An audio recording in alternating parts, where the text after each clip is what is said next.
À cause des Jeux olympiques à Paris, j'ai voulu parler de ces images que donne le Nouveau Testament,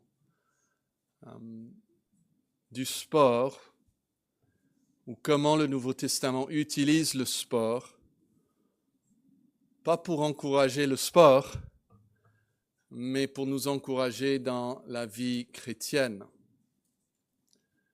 Dans un sens, tout le message est donc une illustration, parce qu'on va prendre une course et on va l'appliquer à la vie chrétienne. Mais ce sera fait en fait d'une manière inspirée, parce que ça se trouve dans la Bible.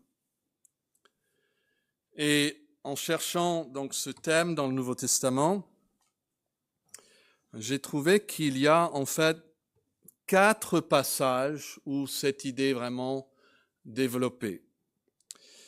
Et nous avons déjà ensemble vu 3 de ces passages. Nous avons déjà vu 1 Corinthiens chapitre 9, les versets 24 et 26, qui sont, l'occurrence, nos versets de mémorisation ensemble.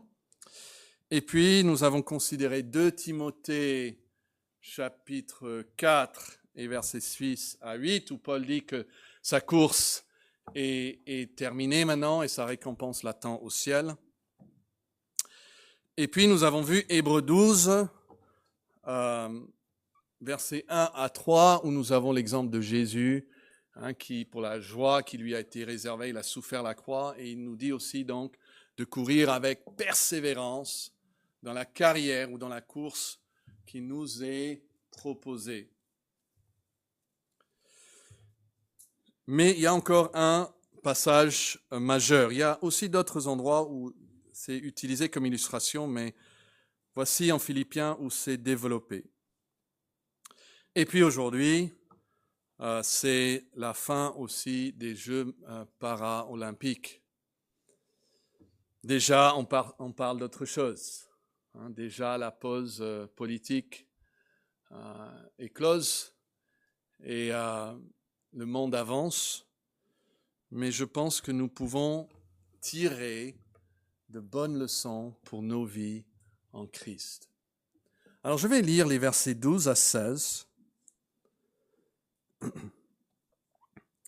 Et avant, juste deux choses à garder à l'esprit. Une chose, c'est que Dieu nous dit, je crois que c'est 5 reprises, d'une manière ou d'une autre, de prendre Paul comme un exemple. C'est la seule personne, à part Jésus-Christ bien sûr, où la Bible nous dit de prendre comme un exemple, où il le nomme, en tout cas. Et donc nous avons ce devoir déjà. Quand nous voyons Paul faire quelque chose, nous avons déjà le commandement biblique de chercher à faire comme lui. Mais en ce qui concerne ce passage, cherchez dans ce texte des références au passé, au présent et au futur. Okay? Parce que c'est comme ça que nous allons après diviser le sermon. Philippiens chapitre 3, à partir du verset 12, écoutons la parole de Dieu. « Ce n'est pas, dit Paul, que j'ai déjà remporté le prix ou que j'ai déjà atteint la perfection, mais je cours pour tâcher de le saisir, puisque moi aussi j'ai été saisi par Jésus-Christ. Frères, je ne pense pas l'avoir saisi, mais je fais une chose, oubliant ce qui est en arrière et me portant vers ce qui est en avant, je cours vers le but pour remporter le prix de la vocation céleste de Dieu en Jésus-Christ. Nous tous donc qui sommes des hommes faits, l'idée c'est mature en Christ, ayant cette même pensée. Et si vous êtes en quelque point de notre avis, Dieu vous éclairera là-dessus aussi, seulement au point où nous sommes déjà parvenus, marchons d'un même pas. Voici donc la parole de Dieu. On ne va pas pouvoir tout discuter ou voir, mais j'aimerais considérer la course chrétienne ici, la perspective à adopter sur 3 parties de la course. Dans le passé, il y a le parcours déjà parcouru. Devant nous, il y a la cible à cibler. Et aujourd'hui même, il y a la course à courir, la course en cours. Et nous allons parler d'abord du futur, d'abord de l'avenir. Et le futur, nous allons appeler ceci, donner un petit jeu de mots ici, la cible à cibler. Alors, qu'est-ce qui est devant nous? Ça, nous l'avons déjà vu dans les autres passages, mais on le voit ici encore. Regardez le verset 13, et les derniers mots du verset 13 expriment comme ce qui est où? Ce qui est en avant. Okay? La vie chrétienne, il faut savoir que pour un chrétien d'aujourd'hui, il y a plein de choses qui sont toujours dans l'avenir. Plein de choses.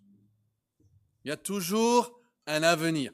On attend quelque chose. En fait, Paul dira aux Corinthiens, chapitre 15, que si c'est dans cette vie seulement que nous espérons en Christ, nous sommes en fait les plus malheureux de tous les hommes. Donc, dans la vie chrétienne, il y a toujours un espoir, une attente. Nous sommes toujours dans l'attente. Et même la Bible termine avec cette prière. Viens, Seigneur Jésus. Mais c'est exprimé ici, dans le verset 14, comme le but. Vous voyez ça? Il dit, je cours vers quoi? Le but. Alors, de quoi pense-t-il au futur? Quel est le but? Eh bien, si vous regardez le verset 12, il va dire que c'est un prix à quoi?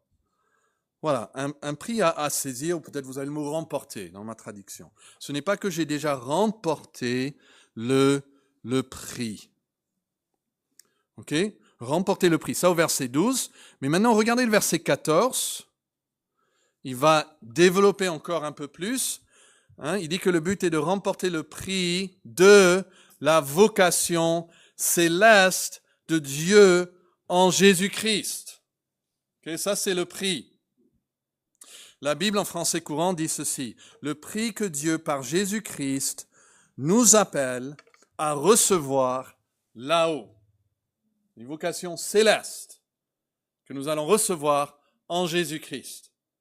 Ça, c'est ce qui est devant nous. Pas un podium avec or, argent, bronze. Non, c'est la vocation céleste. C'est le prix que Dieu, par Jésus-Christ, nous appelle à recevoir là-haut. En Hébreux chapitre 3, la Bible nous appelle, écoutez, des frères saints qui avaient part à la vocation céleste. Vous avez déjà part à ça. Et si on se demande ce que c'est cette vocation, ou appel, parfois c'est traduit un appel que nous avons reçu, 1 Pierre 5,10 nous donne des précisions. Écoute, il dit que le Dieu de toute grâce nous a appelés en Jésus-Christ à sa gloire éternelle. Ça, c'est le prix. Une gloire éternelle. Rappelez-vous de Romains 3, 23. Tous ont péché et sont privés de quoi? La gloire éternelle. On est privé de ça. On ne pourra pas la voir. On ne pourra certainement pas participer à cela. Mais vous savez que la Bible dit que ceux que Dieu a appelés, il les a aussi justifiés et il les a aussi glorifiés. C'est-à-dire, pas seulement on va pouvoir voir cette gloire, mais nous serons nous-mêmes glorifiés. On va nous-mêmes quelque part participer à cette gloire. Et puisque vous êtes en Philippiens, regardez chapitre 3, verset 20. Le Dieu de toute grâce, il nous a saisis, il dit dans ce texte, il nous a promis ce futur. Et Philippiens 3, verset 20 dit, Mais nous sommes citoyens des cieux, d'où nous attendons, donc c'est encore l'avenir ici, aussi comme Sauveur, le Seigneur Jésus-Christ. Qu'est-ce qu'il fera? Il transformera le corps de notre humiliation. Okay? Quand vous regardez dans le miroir, qu'est-ce que vous voyez? Eh bien, au fur et à mesure que des années passent, malgré le phare encore plus et plus épais, vous voyez que c'est un corps quand même d'humiliation. Hein? Il y a certains qui hochent la tête, qui sont d'accord avec moi. Mais la joie, c'est que ça sera transformé. Vous n'allez pas devoir payer un chirurgien. Hein? C'est gratuit. La chirurgie est très rapide. C'est dans un clin d'œil, la Bible dit. Et nous serons tous changés. Et il transformera, regardez le texte, le corps de notre humiliation en le rendant semblable au corps de sa gloire. C'est-à-dire tout ce que Christ a dans sa gloire, hein, toutes les capacités qu'il a, que nous voyons comme surnaturelles, sont devenues en fait propres à son corps physique. Ben, nous aussi, nous partagerons dans ces choses aussi. Et la partie de cette gloire future qui est soulignée dans ce texte est le fait que nous serons, revenez donc au verset 12, hein, il dit que je n'ai pas encore reçu le prix, hein, et je n'ai pas encore atteint la quoi? Perfection. Voilà, ça c'est ce qui nous reste devant. Il y a une perfection. Hébreu parle de ceux qui sont déjà au ciel comme des esprits des justes parvenus à la perfection. Ils sont là. Ils n'ont plus aucune trace de péché en eux. Imaginez la liberté de pouvoir se lever le matin et de faire tout ce qu'on veut parce qu'on ne peut que vouloir le bien.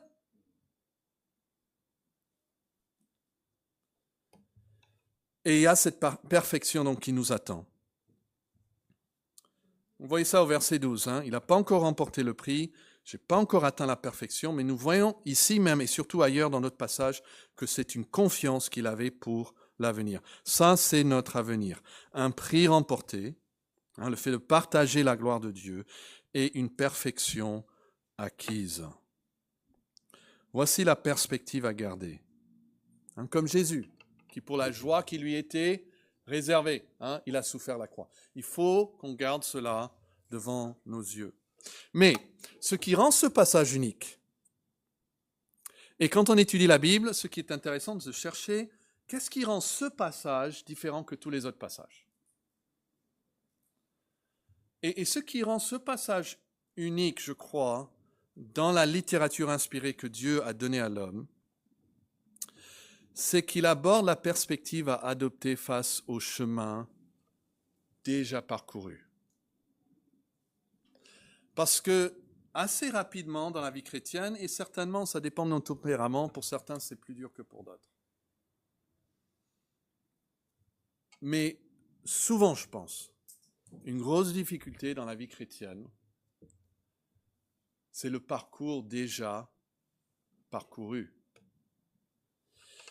Et donc regardons cela, le passé. Okay? On va appeler le passé donc le parcours déjà parcouru. Cette partie de la piste qui est déjà derrière nous. Nous avons tous ici déjà une partie de la piste derrière nous. Qu'est-ce qu'on fait avec ça? Alors, où sont les références au passé? Verset 13, il dit clairement, il parle de ce qui est en arrière, vous voyez? Et puis plus tard, au verset 16, il va dire, OK, au point où nous sommes parvenus. C'est-à-dire, on est déjà quelque part. Hein? Donc, c'est quand même aussi une référence au passé. Mais dites-moi, quelle est la perspective que Paul adopte dans sa course, et lui, c'est un exemple pour nous, vers cette partie de la course qui est derrière lui. Hein? Regardez-le au verset 13. Frère, je ne pense pas l'avoir saisi, mais je fais une chose. Quoi? Voilà. Oublions ce qui est en arrière. Mes amis, ça c'est divin. Ça, c'est Dieu qui le dit. Ce n'est pas un psychologue, c'est Dieu qui le dit. Et c'est un peu long, hein, vous n'avez pas besoin de tout noter, mais je voulais l'exprimer ainsi. La perspective à adopter face au parcours déjà parcouru, c'est de choisir de ne pas en tenir compte volontairement. Hein, vous pouvez mettre le volontairement là où vous voulez, mais c'est volontairement choisir. C'est-à-dire c'est un acte quand même délibéré et c'est un acte aussi de notre volonté. C'est délibérément, volontairement choisir de ne pas en tenir compte. Si on cherche dans le Nouveau Testament pour ce mot « oublier », on le trouve 8 fois. Par exemple, Hébreux 6, 10, « Car Dieu n'est pas injuste pour oublier votre travail et l'amour que vous avez montré pour son nom. » Ou Hébreux 13, 2, qui dit « N'oubliez pas l'hospitalité. » Ou encore Hébreux 13, 16, « Et n'oubliez pas la bienfaisance et la libéralité. » Ou Jacques, il nous dit que quand on ouvre la parole de Dieu ou quand c'est prêché, si quelqu'un écoute la parole et ne la met pas en pratique, il est semblable à un homme qui regarde dans un miroir son visage naturel et qui, après s'être regardé, s'en va et quoi? Il oublie aussitôt quel état il était. Hein? Et c'est dangereux ça.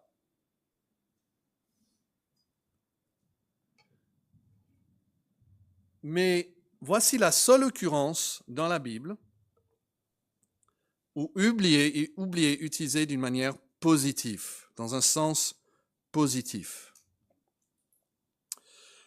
Nous sommes dans une course. Okay, ça c'est le contexte ici. On est dans une course. Et il est tout aussi important d'ignorer délibérément une partie de la piste que de se concentrer sur une autre partie de la piste. Les deux sont importants. Et le sens du mot « oublier », je crois, est bien illustré en Genèse 40. Parce que dans la Bible grecque, c'est exactement le même mot. Hein, vous n'avez pas besoin de le chercher, mais c'est l'histoire de Joseph. Il est mis en prison. Et il dit que le chef des échansons ne pensa plus à Joseph, il l'oublia. Et c'est ce même mot. Voici ce que ça veut dire. Il ne pensa plus à lui. Il l'oublia. Oublier signifie donc cesser de penser à quelque chose. Ce n'est pas qu'il ne le savait plus, hein, parce que plus tard, il va s'en souvenir. Il va dire « Ah, Joseph, oui ». Non, c'est quelque part, c'est là. Hein. Il peut le retenir s'il le veut, mais il n'y pense pas. Il n'y pense pas. En Genèse 41, hein, Joseph, il donne au premier-né le nom de quoi? C'est quoi le premier-né de Joseph? Il s'appelle, ça commence avec M, Manassé. Manassé, car, dit-il, Dieu m'a fait oublier. Et en grec, c'est ce même mot. Dieu m'a fait oublier mes peines et toute la maison de mon père. Alors, ce n'est pas parce qu'il ne s'en souvenait plus. Il va même donner ce nom à son fils, parce que c'est comme s'il veut toujours se rappeler qu'il est en train d'oublier toute cette peine. Donc, c'est logé quelque part dans son cerveau, mais il l'oublie, et on comprend ça. Il m'a aidé à oublier la peine. Oui, il peut toujours en parler, il va toujours en témoigner. Mais de sa vie de jour en jour, ce n'est plus ça qu'il vit.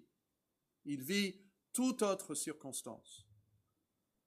C'est le même sens en Job 11, verset 16, où il dit « Tu ne penseras plus à ton malheur, tu l'oublieras comme de l'eau qui s'écoule. » Voilà, une illustration. L'eau qui s'écoule, s'en va, on ne sait pas où. Voilà, ton malheur, tu vas l'oublier comme cela. Alors, il y a une chose dans le passé qu'il ne veut pas oublier. Il dit au verset 12, « Moi aussi j'étais saisi par Jésus-Christ. » Il ne veut pas tout oublier. Il ne veut pas oublier le fait qu'il a été saisi par Jésus-Christ. Mais qu'est-ce qu'il veut oublier? À quoi ne veut-il plus penser? quelles sont les pensées qui pourraient être comme des fardeaux ou même des chaînes qui vont le retenir dans sa course. Et je veux vous donner 3 choses. Je pense que c'est important, si vous pouvez même de les noter, parce que dans notre course, il faut délibérément oublier ces choses. Et la première chose, c'est notre situation avant Jésus-Christ. Le psaume 45, verset 11, parle de la mariée. La première partie de ce psaume parle du marié et c'est appliqué spécifiquement à Jésus-Christ. Okay? Et la deuxième partie parle donc de son épouse. Et nous savons, le Nouveau Testament, c'est l'Église. L'Église est l'épouse de Christ. Et le psaume dit ceci: écoute ma fille, vois, prête l'oreille, oublie ton peuple et la maison de ton père. Okay? Qu'est-ce que ça veut dire?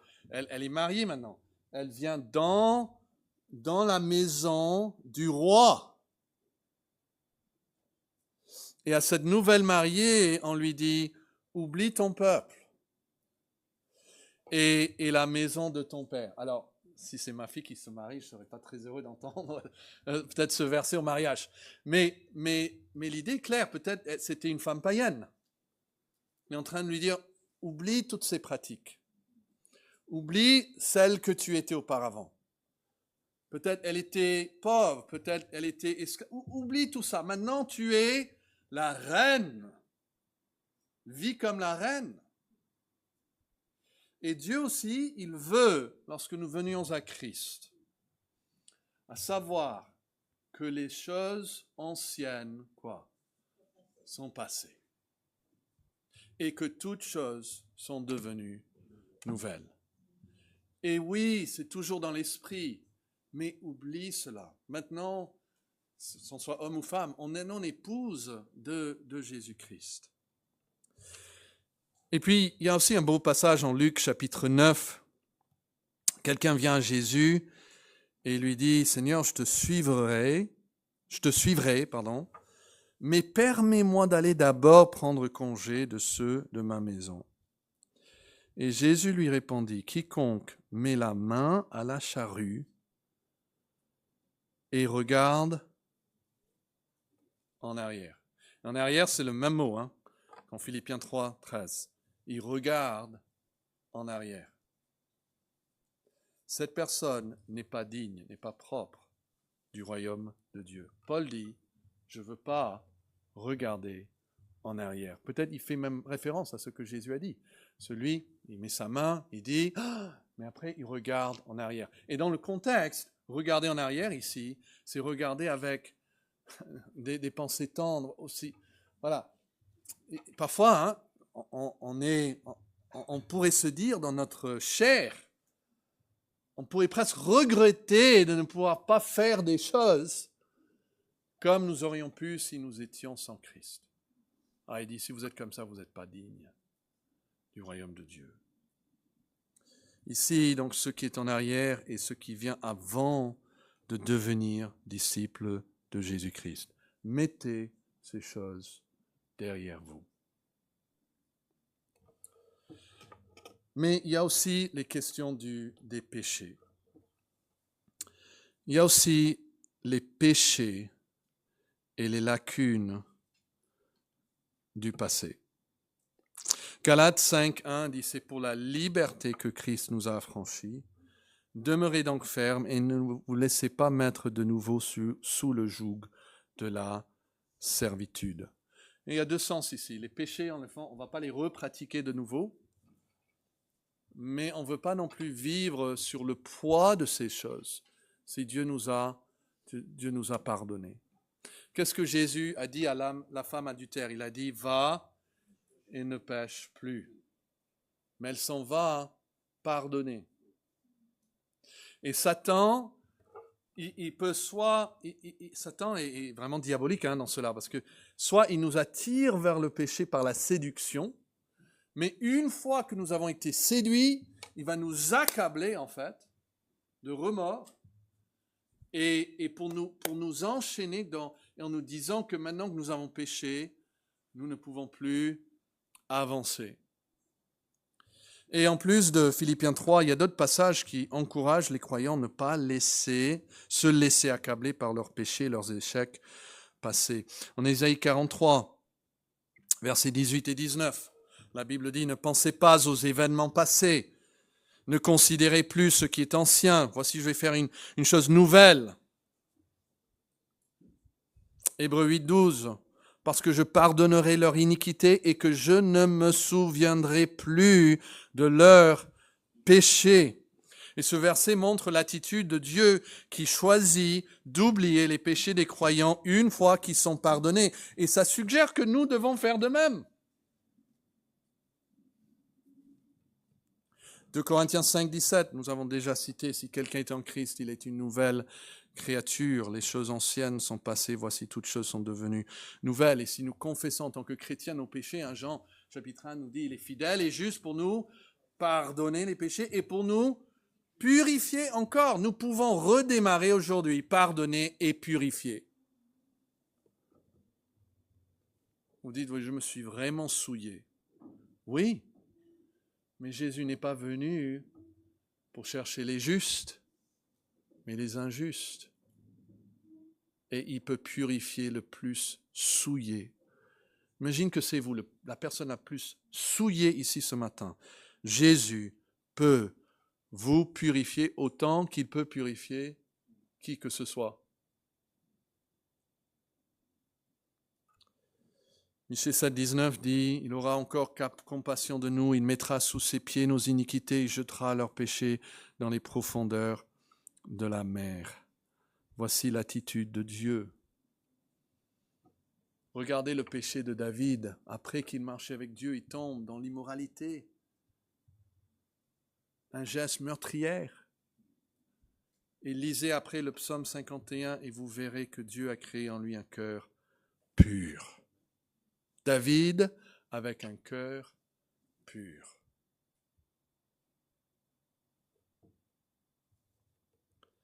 Ces passages nous encouragent à nous libérer du fardeau des péchés passés pour nous concentrer sur la vie nouvelle. Peut-être vous avez quelque chose comme ça. Alors si vous ne l'avez pas encore vraiment confessé, traité bibliquement, peut-être c'est pour ça que Dieu le garde sur votre esprit. Mais sachez qu'une fois que vous l'avez fait, vous pouvez être réellement libéré de ces choses. Mais il y a aussi un autre domaine qui n'est pas facile à oublier. On a parlé de nos péchés, nos lacunes, mais aussi quoi? Qu'est-ce qui nous vient souvent à l'esprit dans le passé? Il y a aussi les péchés des autres contre nous. Éphésiens 4 dit, « Soyez bons les uns envers les autres, compatissants, vous pardonnant réciproquement, comme Dieu vous a pardonné. » Et comment est-ce que Dieu pardonne? On l'a lu. Il nous pardonne en remettant loin de lui-même nos péchés. Si nous pardonnons sincèrement à quelqu'un, nous allons remettre ces choses loin de nous. 1 Corinthiens 15, verset 5, en parole de vie, il dit « L'amour ne se souvient pas du mal. » Il ne va pas demeurer sur ces choses.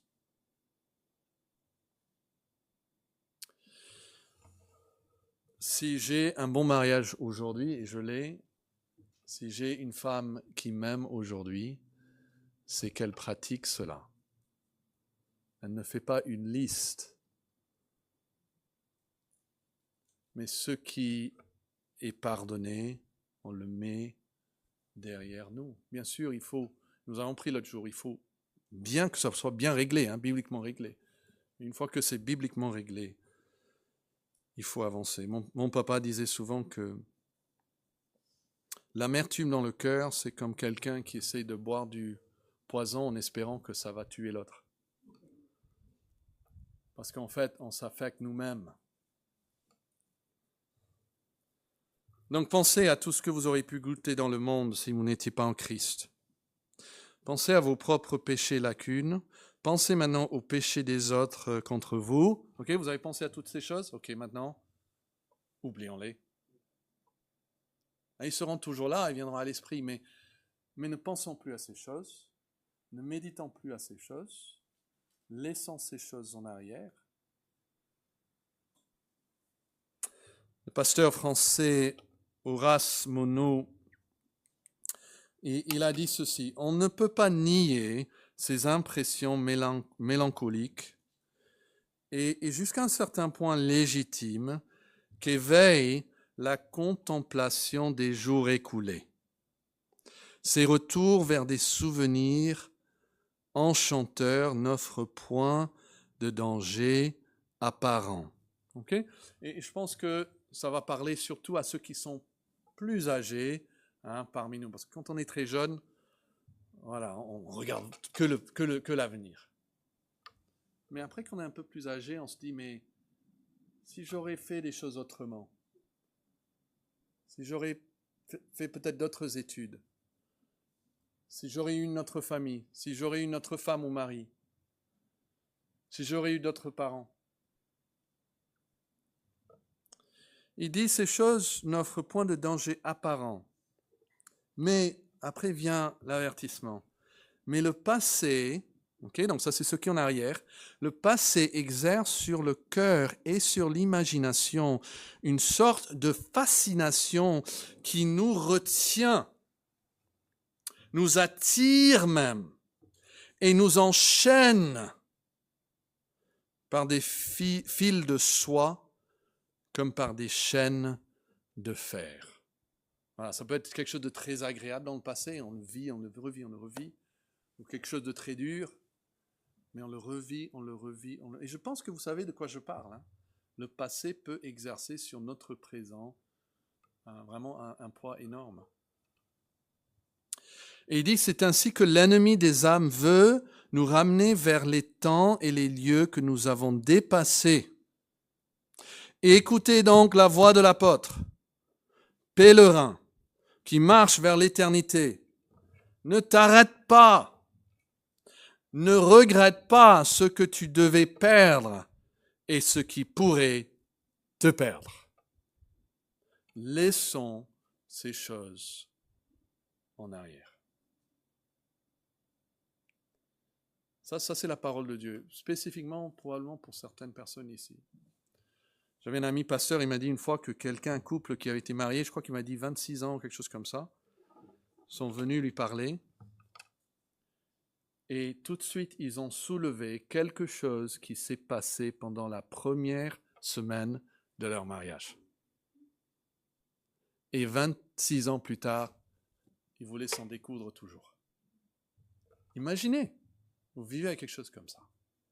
Vous souffrez. Donc, quelle est la perspective sur le présent? Nous avons vu le futur, nous avons vu le passé.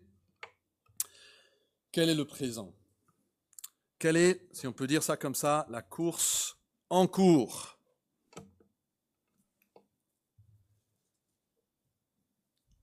Et ça, c'est très important. On commence, c'est la rentrée. Qu'est-ce que Dieu veut pour nous? Eh bien, nous avons un exemple d'une personne qui avait toujours en lui un sentiment d'inachèvement. Vous voyez ça? Il dit ça au verset 12. Ce n'est pas que j'ai déjà remporté le prix. Ce n'est pas que j'ai déjà atteint la perfection. Voilà. Il sait, il sent même en lui qu'il n'est pas encore là. Regardez le verset 13. Frère, je ne pense pas l'avoir encore saisi.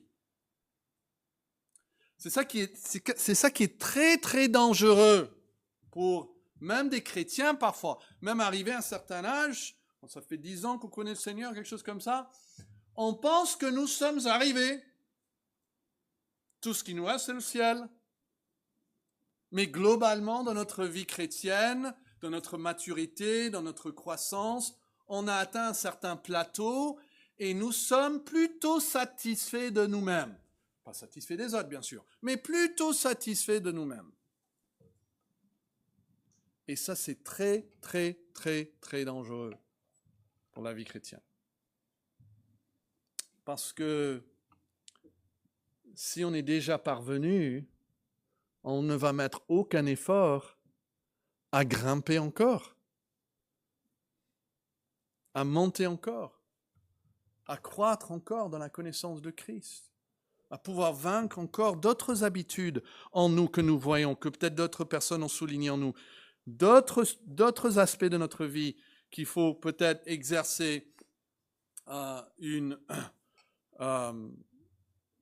contrôle de soi.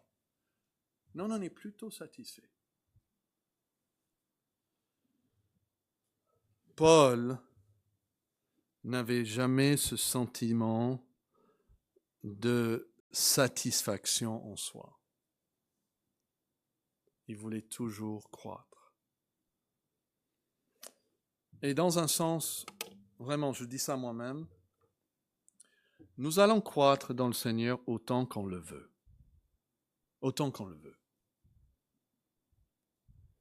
Et si nous n'avons pas cette soif pour une marche plus proche du Seigneur, nous ne l'aurons pas. Donc, face au présent, il y a un sentiment d'inachèvement. Mais qu'est-ce qu'il fait? Qu'est-ce qu'il fait? Quelles sont ses actions? Il dit, je ne pense pas l'avoir saisi, mais je quoi? Il dit, je cours. Je cours. On peut imaginer comme une course-poursuite, comme la police après un criminel. Le cours, et je m'approprie cette course. Ce n'est pas verset 12 que j'ai déjà remporté le prix ou que j'ai déjà atteint la perfection, mais je cours pour tâcher de le saisir. Littéralement, et je tâche de le saisir dans le présent, c'est-à-dire maintenant je tâche de le saisir. Mais je poursuis ma course pour m'efforcer d'en saisir le prix, dit notre traduction. Et selon le dictionnaire, une poursuite, c'est une action de suivre avec ardeur pour rattraper ou rejoindre. C'est l'action de chercher d'une manière tenace. C'est une action de continuer sans relâche. Ça, c'est une poursuite. Sans relâche. Le juste, il tombe 7 fois, mais il se relève. Il se relève. Même mot dans l'Ancien Testament grec en Genèse 14. Lot a été pris avec toute la ville de Sodome. Abraham, il reçoit la nouvelle. Vous savez ce qu'il fait? Il divise ses hommes en plusieurs groupes. Et la Bible dit, il attaque ses ennemis pendant la nuit, il bat les rois et les poursuit jusqu'à Oba, au nord du Damas. C'est des kilomètres et des kilomètres. Il les poursuit. C'est une guerre, c'est une bataille. Il poursuit ses ennemis. Et ce même mot est appliqué à Paul dit, je poursuis la course. Et puis il exprime différemment au verset 13. Regardez le verset 13. Il poursuit la course, il court. Et au verset 13, au milieu là, en me portant vers ce qui est en avant. Ça, c'est une image même physique. Hein? J'aime bien entrer chez moi, sur le canapé. Quand je m'assois sur le canapé, je ne me porte pas vers ce qui est en avant. Je fais le contraire. Voilà. C'est confortable. Mais parfois, on me dit quelque chose, on me donne quelque chose, et sans le vouloir, je me penche vers l'avant. Pourquoi on fait ça? Parce qu'on est assidu, on est intéressé par quelque chose. Et si on veut courir la course, c'est pas comme ça. On va faire qu'on va gagner. Une autre traduction dit « Je suis tendu en avant et je fais la seule chose importante ». Une autre dit « Je m'efforce d'atteindre ce qui est devant moi ».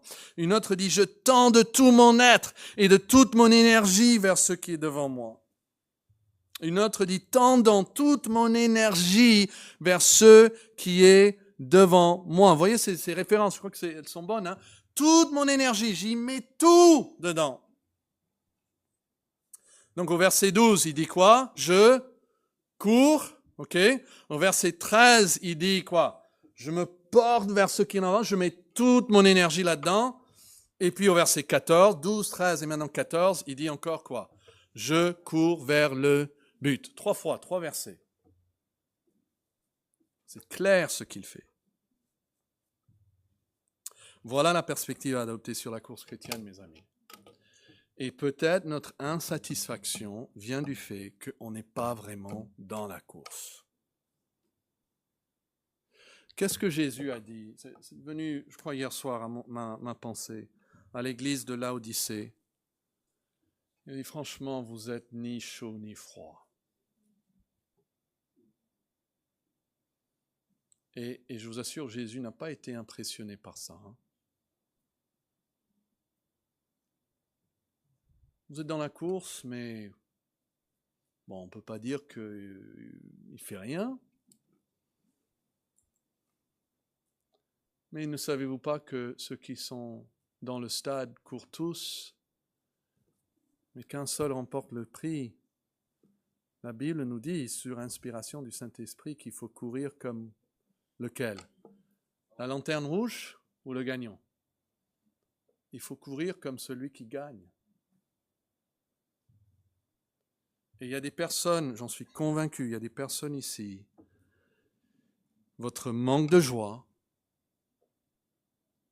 votre lutte même avec le péché,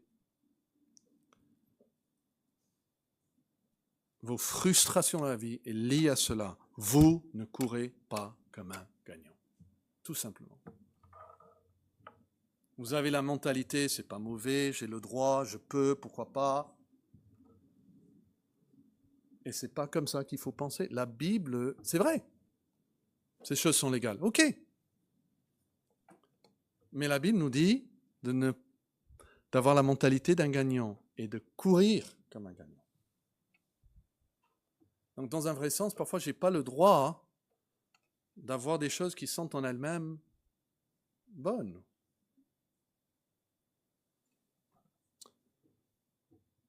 Donc, je tourne mon dos au passé. Peut-être pour certains, c'est là le problème. Je m'efforce de regarder vers ce qui est devant moi. Peut-être c'est ça le problème. Et je refuse de me contenter de mon état actuel, mais je cours, je mets toute mon énergie et je cours vers le but.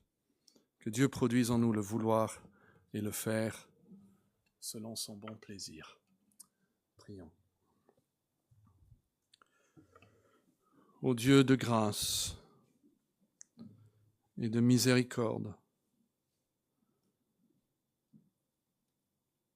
quelle bonté de ta part de nous mettre dans une course où nous savons déjà le prix que nous allons pouvoir remporter, où il nous est déjà assuré une gloire éternelle dans ta présence.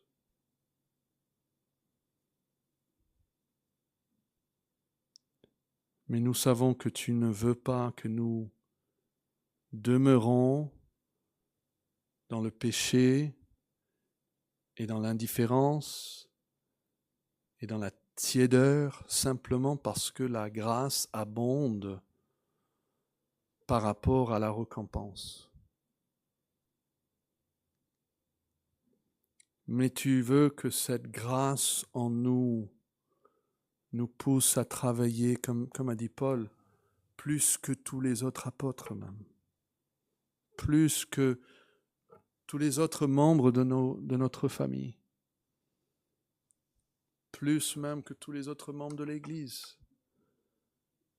En fait, qu'il ne soit même pas pour nous la jauge, mais que Christ, et puis derrière Christ, l'apôtre Paul, soit notre exemple. Nous prions que tu ne permets pas que ces 4 messages sur la course chrétienne laissent quelqu'un, n'importe qui, même une personne indifférente. Oh Dieu, quel péché que nous sentions que c'est un péché de vivre cette semaine prochaine comme s'il n'y avait pas vraiment de course à courir. Aide-nous à avoir le vouloir de nous imposer toute espèce d'abstinence pour posséder cette couronne incorruptible.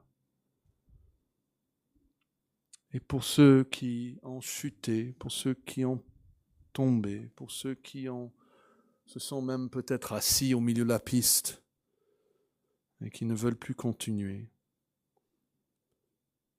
qu'ils réalisent que dans ta grâce, tu es là pour les relever, pour les pardonner, pour les remplir d'une nouvelle énergie, et que toi-même tu veux les accompagner pas à pas dans la course, et qu'ils puissent oublier ce qui est en arrière, et aujourd'hui même s'engager à se pencher vers ce qui est en avant. Merci pour le fait que tu nous as appréhendés, tu nous as arrêtés. Et à nous maintenant à répondre à cela en cherchant à appréhender et saisir cette couronne qui nous est promise. À toi la gloire, à toi la puissance pour ce que tu feras dans nos vies. Et au nom de Jésus-Christ, nous prions. Amen.